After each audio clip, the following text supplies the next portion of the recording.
네, 시장의 핫 이슈를 심층적으로 분석해보는 시간이 되겠습니다. 한가람 투자자문의 김학주 부사장 나와 계십니다. 부사장님 어서 오세요. 네, 안녕하세요. 예.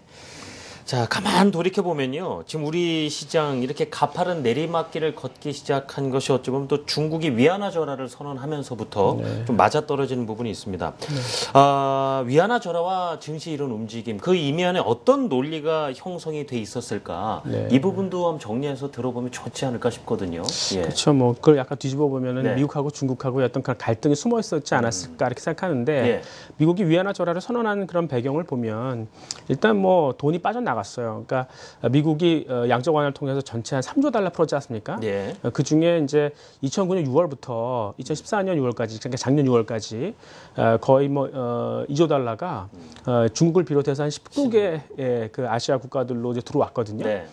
근데 이게 그 이후로, 그러니까 작년 6월 이후로 한 1년여 동안 한 1조 달러가 빠져나갔어요. 그러니까 중국이 슬슬 이제 불만이 생겼었죠. 그러면서 너희들이 이제 그 위안화 절상을 타겟으로 해서 중국에 들어왔는데 나갈 때는 곱게 못 나간다. 나 위안화 절하를 시켜서 이제 한 차선을 갖다 볼 수 있게 하겠다고 경고를 한 거고. 그런 의도가 분명 묻어났다 보시네요. 그다음에 이제 위안화 절하를 이렇게 심하게 해놓으면 미국이 금리를 조금만 올려서 이제 그 달러가 강세로 가더라도 굉장히 심하게 갈 수 있는 거죠. 그러니까 그거는 너희도 원치 않는 거 아니냐. 그렇죠. 이런 식으로 이제 엄포를 놓은 거죠.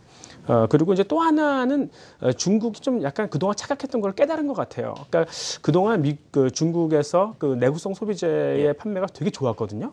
근데 그게 사실 부동산 차익 때문에 그런 거 아니겠어요? 그러니까 지속될 수 없는 거죠. 근데 마치 그게 지속될 수 있는 것처럼 이제 착각을 한 거죠. 그래서 야, 우리도 이제 미국에서 빌부터 살지 말고 수출보다는 내수 중심으로 한번 가볼까라고 생각했는데 그게 아니구나. 라서 이제 이렇게 위안화 절하를 선언한 건데 그런 어떤 중국의 엄포에 대해서 미국이 그럼 마음대로 한번 해봐 이렇게 나오니까 미국에서 별 반응이 없었다는 거예요. 그러니까 약간 좀 뭐 무시하는 것 같더라고요. 그러니까 이제 주가가 폭락을 했던 거죠. 그러면서 이제 요즘에 미국이 약간 좀 다른 말을 하는데 봤어? 이렇게 나오는 거지요. 그러니까 역시 미국이 파워풀하다는 걸 한번 보여주고 그 다음에 이제 약간 좀 그 스탠스를 조금 바꾸는 그래서 증시가 조금 올라오는 그런 모습을 보이고 있습니다. 위안화 절하를 둘러싼 어떤 배경, 미국과 중국의 어떤 경제 논리라고 해야 할까요? 어떤 패권 다툼이 약간 묻어나는 부분이 있는데요. 그렇죠. 자, 지금 현재 이 9월 FOMC 회의도 주최하고 있는 것이 미국의 금리 인상인데 사실 미국 금리 인상이 증시에는 좀 부정적인 충격을 주지 않습니까? 그런데 시장에서는요, 여기서 더 늦추기보다는 차라리 지금에도 올리기 낫지 않나 이런 기대로 또 오히려 좀 가는 이유에 대해서도 알아봐야 되겠습니다. 그렇죠. 이게 사실 미국이 정상적인 생각을 갖고 있다면 그렇게 심하게 그 금리를 올려서 돈을 못 빼겠죠. 근데 자꾸 그런 생각을 하는 이유가 미국이 사실 예전에 돈을 풀 때 계속 그런 말을 했었어요. 그러니까 언제 금리를 올리지? 뭐 이런 얘기를 했었거든요. 그러니까 그거를 그 말을 했던 배경을 보면 첫 번째는 이제 하이퍼 인플레이션에 대한 어떤 부담이 있었을 거예요. 그러니까 예전에 이제 그 1920년대 독일의 이제 비스마르크 공화국에서 하이퍼 인플레이션이 발생한 적이 있었죠. 그때는 독일이 이제 1차 세계대전에 졌지 않습니까? 그러니까 연합국이 독일한테 전쟁 배상금을 엄청 물렸어요. 그걸 또 빨리 받으려고 이제 그 연합국이 독일의 그 중앙은행과 화폐 주조권을 뺏었어요. 그래 놓고 이제 막 돈을 찍었죠. 근데 옛날에는 그 금융자산이라는 게 별로 없었습니다. 그렇게 다 실물자산으로 갔어요. 그래서 비용 상승 인플레가 확 발생을 했던 거죠. 근데 지금은 그렇게 돈을 찍음에도 불구하고 그 돈이 다 어디가 있냐면 금융자산에 가 있으니까 그게 이제 버퍼 역할을 해주는 거 아니겠습니까? 근데 이제 미국은 잘 생각나는 게 금리도 진짜 빠질 만큼 빠졌고, 그러니까 채권 가격도 오를 만큼 올랐고, 사실 일드 갭을 보면은 주가도 사실 그에 못지않게 많이 올랐고, 그래서 그 돈이 만약에 이제 금융자산에서 실물자산으로 넘어오면 어떡하지? 이런 고민이 있었을 겁니다.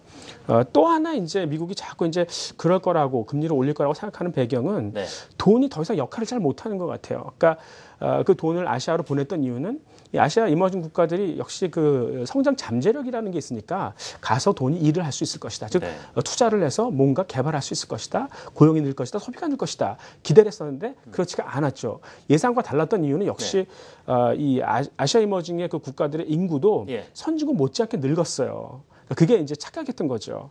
그래서 그렇다면 더 이상 돈이 일을 못 하는데 뭐 다음 카드를 위해서라도 일단 약간 좀 뺐다가 다시 좀 가면 어떻겠나라는 생각도 하긴 할 겁니다. 그러니까 시장에서 그런 마음을 읽기 때문에 네. 자꾸 이제 그렇게 보는 거죠. 예. 참 여러 가지 심리가 좀 묻어나는 상황을 좀 느낄 수가 있는데요. 일단 그런 가운데 증시가 큰 폭으로 하락했습니다. 사실 그런 모습들을 지켜보면서 우리 한국 증시요, 억울한 마음을 가졌던 분들이 한둘이 아니거든요.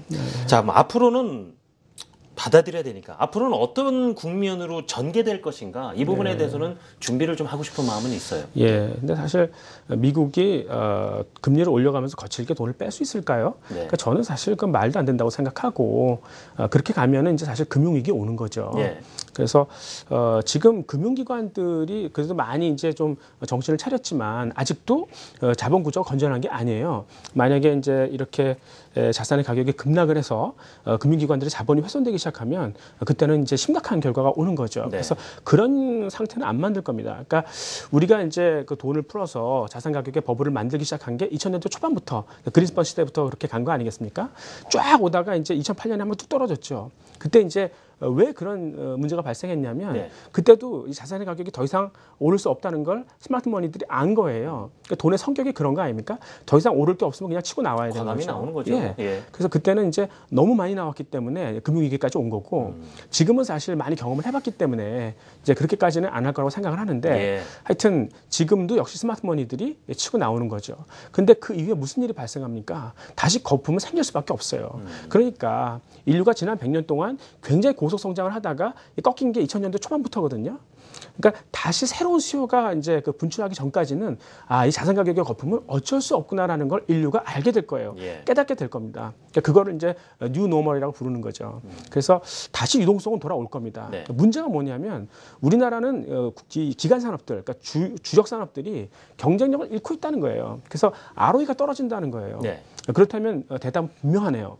그러니까 어차피 그 돈이 다시 돌아와서 유동성이 생긴다 하더라도 예. 예, 이제 대형주는 안 간다는 거죠. 그러니까 결국은 해법이 그 미래에 어떤 걸 갖고 먹고 살아야 되는가를 놓고 이제 돈이 계속 그쪽으로 새로운 동력이 가겠죠. 무엇인가? 그렇죠. 예. 그래서 이제 뭐 사실 중국, 예. 뭐 코스닥 그리고 뭐 이제 뭐 바이오나 핀텍처럼 신성장 동력 뭐 그런 쪽으로 다시 기대를 갖고 그 중에서 핵심 경쟁력이 있는 걸 찾아보는 게 다시 이제 증시가 반등할 때 그런 걸 보는 게 맞을 것 같습니다. 네. 자, 뉴노멀 시대 얘기도 나왔고 기업 입장에서도 새로운 먹거리를 찾아서 끊임없이 지금 고민을 하고 있는 모습이고 투자자 입장에서도 마찬가지죠.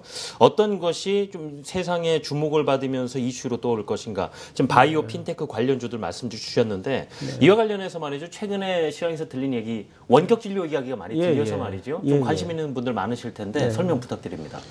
예, 사실 예. 한국에서 무슨 원격 진료냐. 미국처럼 땅덩이가 크고 의료비가 비싼 데는 이제 그런 게 효과적이겠지만 네.